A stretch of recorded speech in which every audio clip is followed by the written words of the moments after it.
Well, Nick, thanks for taking some time to join us here in what is a really weird off season. Jody and I were talking about this earlier in the show that here we are in the beginning of October. I think in most cases you guys would have played one or two games by now, but the Stanley Cup was just awarded a short time ago. The draft just took place. Free agency is going to start tomorrow. What's it like from a player's perspective going through all of this? How much different or the same is it from what you dealt with in the spring with that long pause? Yeah, I mean it's a little different. I mean, right now, obviously, with just you want to get going. I think our bodies are are feeling that. You know, I was saying after the playoffs and you recover a little bit, it's amazing how I was ready to kind of keep going. You know, or this time of year is when we're gearing up and getting ready to play our first game. So it's been a weird time. You know, you're trying to train. You don't really know exactly when we're starting. Seeing the draft in the fall has been a different situation. But you're trying to be as professional as you can, like we were during the first break, so to speak. And knowing that when we do eventually go back, we're going to hit the ground running. We're going to sprint like we did in the playoffs almost. And the team that's more prepared, better, conditioned, in shape is going to hit the ground running better than some other teams. And we want to make sure we're a team that's standing again in the playoffs and gives ourselves a chance to win, because we feel like we have some unfinished business after that playoff run. Nick, you guys did a great job of communicating during the pandemic shutdown as a team, and you've been through a lockout, and this is different than a lockout. This is different than the situation you went through. But how much are you helping the young guys? Are you guys in communication now, or is that something that you're going to wait to go through to keep staying in touch and make sure they're focused? Yeah, I mean, we're always in communication, but I've kind of left them alone a little bit this time. I felt like last time with everything, all the uncertainty and in the world, I thought it was important that you stay in touch just for the mental health side of it.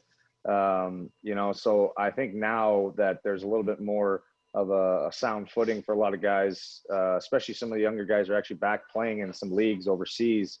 I think it's important to leave guys alone. This is I treat it as a little bit more of the off season. Last break, it's weird saying that in a year, but the last break was more of a wait and see approach, and make sure you're doing everything you can, because if we come back for playoffs, it's going to be all hands on deck. And so I wanted guys engaged. I wanted us to be thinking about what we were going to do, and I think it really helped our team get right back into the swing of things. This time I want guys to kind of decompress, refresh, get ready for a big push, because it's going to be more hockey. We're going to try and cram in as many games as we can, plus playoffs. So I wanted that aspect where, guys are away from it, can enjoy some time with their families that maybe they weren't allowed to because of certain situations with not being able to get across borders and things. And so I'm sure we'll pick that part up in the next month here or so, and we really start dialing it in for that January 1 start date that the NHL kind of announced. Hey, Nick, I think you're one of the more respected players of the entire National Hockey League. I know you were involved to the Return to Play Committee previously. Is that something you'd like to get involved with again here prior to the resumption of play, hopefully by January 1? Yeah, I would. I enjoyed at least having somewhat of a say and trying to, use the voices of a lot of guys that were talking to me in those meetings and stressing what was important to us. I thought the NHL did a great job.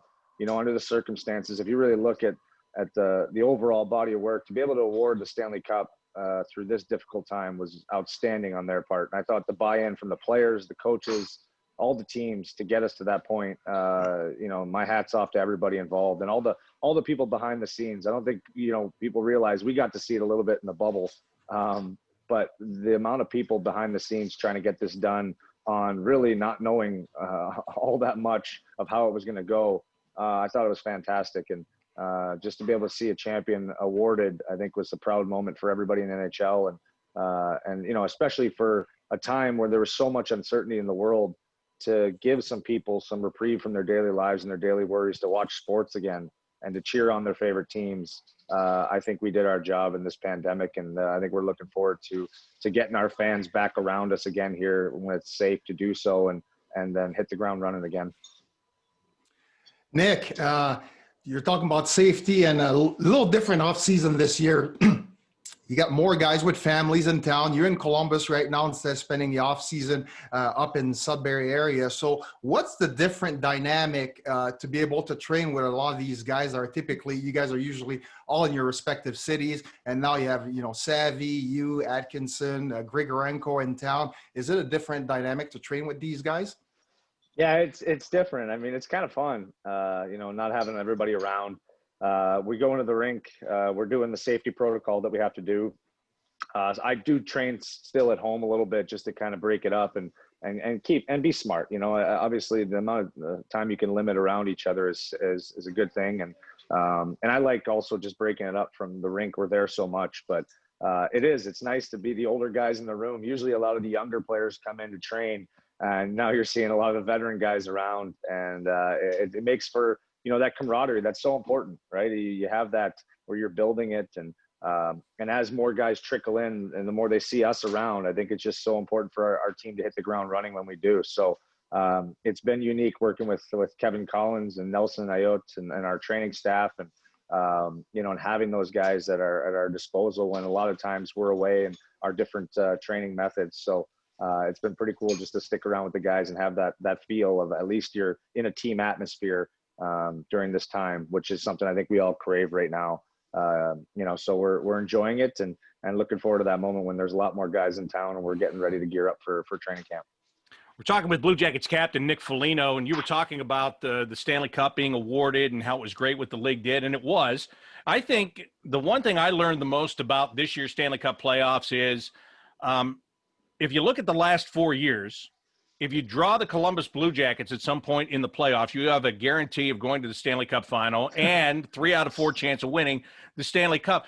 But really what it says is the caliber of competition that you guys have had to face over the course of the last 4 years, doesn't it? Yeah, I mean, I think we want to be the team that is going to the Stanley. We want to change that story around and be the ones going to the finals every time, where you're, oh boy, we got to face the Columbus Blue Jackets, and knowing we're going to be the team that's advancing. I think we're not far off after playing a Tampa team that was obviously loaded for the Cup, and the way we played with the group that we had. I was so proud of the guys. I mean, I don't think it was a 5-game series. I think it was a lot harder than that. Well, it was already a 6-game series with that overtime, 6.5-game series. I think for us, it's understanding the steps that we need to take, how much harder it is. You look at how hard it is to win. I was thinking about it after. I mean, those guys were in the bubble another month and a bit after we had gone out. And that commitment has to be there for our group. I have to know how hard it is to win a Stanley Cup. The job's not done after 1 round, after 2 rounds. It's a grind. And I think our team is now prepared for that, where we are no longer just happy with making the playoffs. We're a team that expects more out of ourselves. We've grown, I think, naturally into that. You can't just, one day wake up and say we're going to be Stanley Cup contenders. I think we've gone through that process, and we're hungry to be that team now that's there every single time, that's expecting to get to the conference finals, that's expecting to get to the finals. And, with the moves we made even this week, you can tell that we're pretty serious about getting there pretty soon.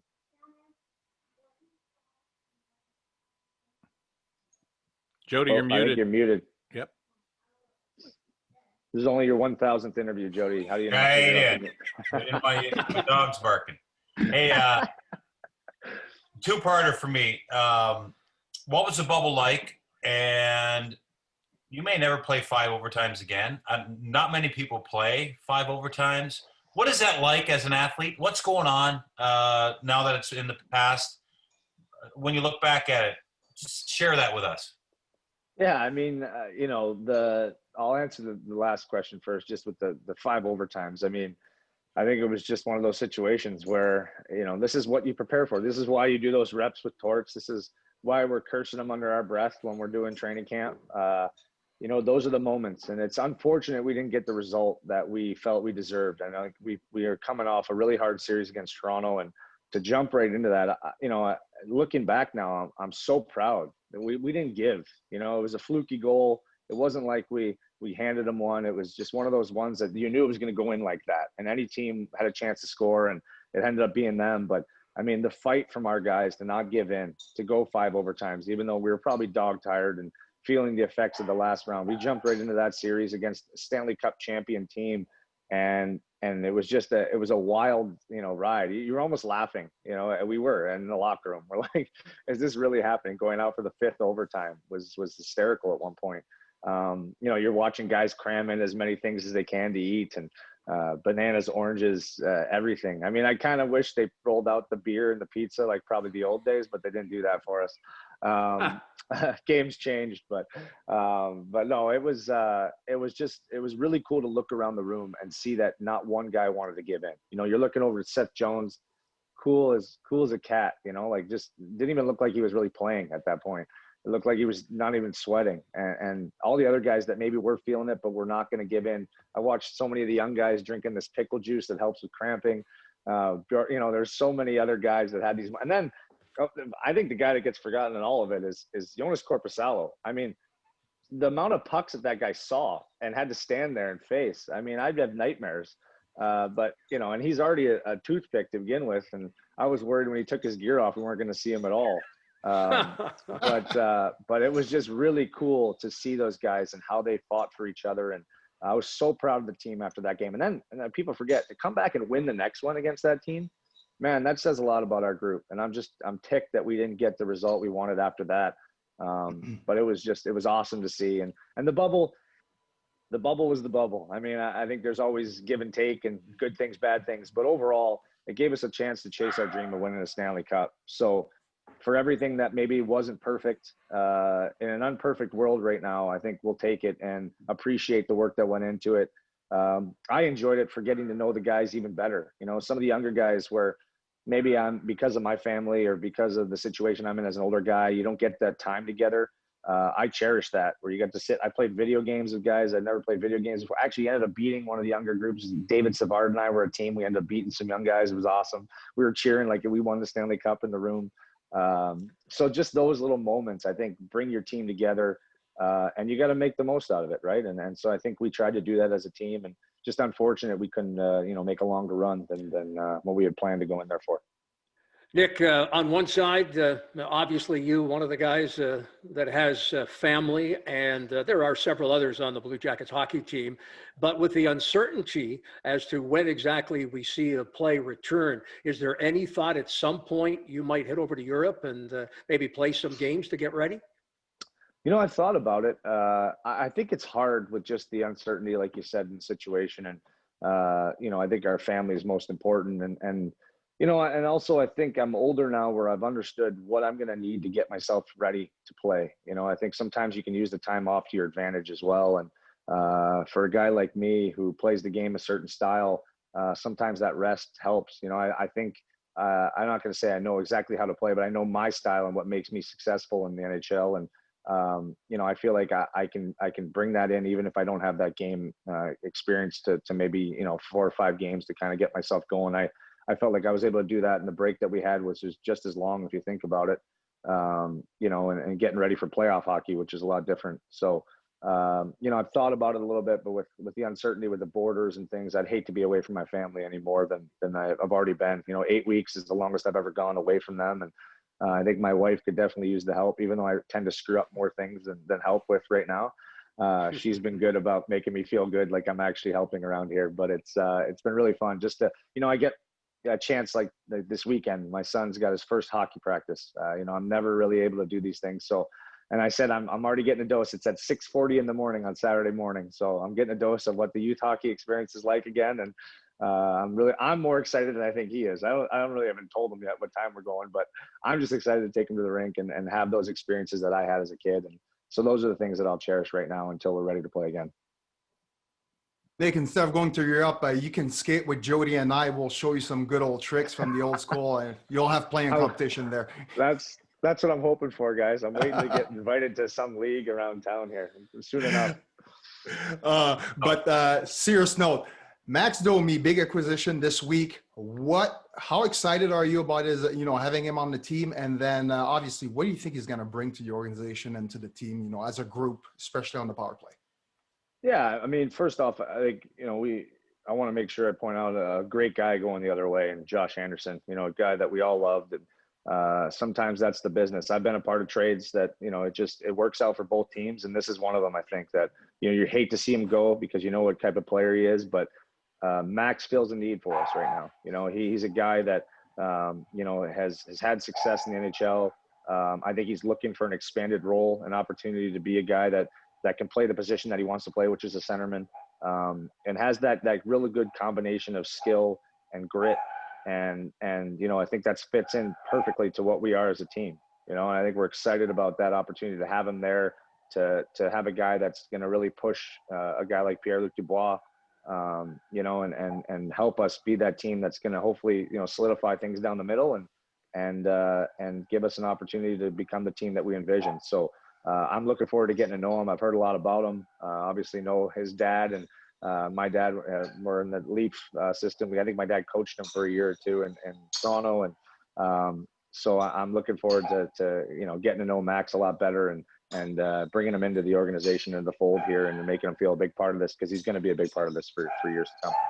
Jeff, I just saw you doing some nodding right there. You remember those days? Absolutely. Why not? Some great days. How about, speaking of the acquisition here and the immediate signing of Max Domi, I just learned this week of a great story of Jody Shelley and Ty Domi. And I actually, after Jody and I talked about it, I went and looked at the video, and it's there on YouTube. Jody, tell us about you and Ty and the friendship there. Yeah, well, he actually autographed a stick for me during the game and threw it over the bench and landed on the bench because I was asking him to fight and he couldn't fight because he had something wrong with his throat. I didn't know that. So I kept chasing him around, and finally he sat on the bench. He said, "What's your name, kid?" I said, "That's Jody." And he goes, he gets a Sharpie and he signs a yellow stick and throws it on the bench. And the look, I couldn't believe he did it, first of all. And I'm sitting there and the guys are looking at me, and Jamie Healy comes over in my ear with the stick and he goes, "What do you want me to do with this stick?" I said, "Put it in the stick bag. I'll take it home." So I still have it. To Jody, best wishes, Ty Domi. So that's awesome. That is as good as it gets right there. That's amazing. Yeah, why don't you try that sometime, Nick? You get a little young kid chasing you around. Just sign him a stick. It'll make his week. I'm really confused one of the older guys like Sid or Ovechkin just throw the stick, see what they do. Nick, just one more thing before we let you go here today. With free agency starting now, and you've already seen these changes as we're just talking about with Max Domi, and what is there anything as a player and especially as a captain that you hope to see? It's not like Jarmo calls you and says, "Hey Nick, what do you think? Should we do this or do that?" It's not that John Tortorella calls you and says, "Do you think I should do this or do that?" So you're one of the players, but you're the leader of the players. How do you watch this free agency period to kind of evaluate what's going on with your team? Well, I think first and foremost, you have to have trust in your organization, and I do. And I believe that, Jarmo and Torts and our management is always looking to improve our team. And I think they know just by our conversations, throughout the year and what they see and how smart they are. And their track record's proven it. They've always gone out and got the right player that fits our needs. And I think this is another example of that. So I think the conversations are always ongoing. And then they go out and based off that, they're trying to improve our team. And it's no surprise that our team is always looking to try and win. We want to add as many great players as you can to try and win a Stanley Cup. And the team, within reason, is trying to look and see what fits and what doesn't. And but yeah, as my job as one of the leaders, I say that because there's so many guys that have a say and how we are going to go about this, and rightfully so. We're always looking to improve and understand the business side of it. And but it's our job with whoever we have, like we did this year and every year before that, to go out and execute. And we feel so strongly with the group we have that if a few additions come in, it could be the thing that pushes us over the edge. And then plus the internal growth. You're going to see guys, myself included. I hate, I don't get lumped into that sometimes, where I still have room to improve. I'm older, but I'm still improving as a player and as a leader. And you got Oliver Bergstrand, who's going to be healthy next year and have another step in his game. And the young guys, Foodie and Robinson and and a lot of younger players. Gavrikov's going to have another great, hopefully another push into a great season. So you see the maturation of those guys, plus the additions that we can make. And, I'm excited about where this team's headed with the already established players that we have and some of the superstars that we have in this league. So I think that gives us a lot of excitement as players. I'm sure it gives the fans a lot of excitement for what we're able to accomplish already. And I think that's why the management has gone out and done what they've done, and we'll continue to look for ways to improve our team. Jean-Luc, you think Nick's going to get a lot of calls here and a lot of contacts, especially from Martin Spanhal, a former Blue Jacket? He's in charge of the adult hockey leagues at the Chillers. So Nick will probably get a lot of offers, don't you think? Probably will get a few offers from a few top teams, and then you get to face me in net if I'm in net. So that should be good for his confidence. Yeah, see, I'm not. I don't know if that's good for my confidence. I'm going to have to. I want empty nets. I want empty nets to start. Awesome. Nick, thank you so much for your time. We really do appreciate it, and obviously we look forward to seeing you back in the normal settings, hopefully sometime soon within Nationwide Arena, getting ready to play another NHL season. Thanks a lot, guys. Always good chatting.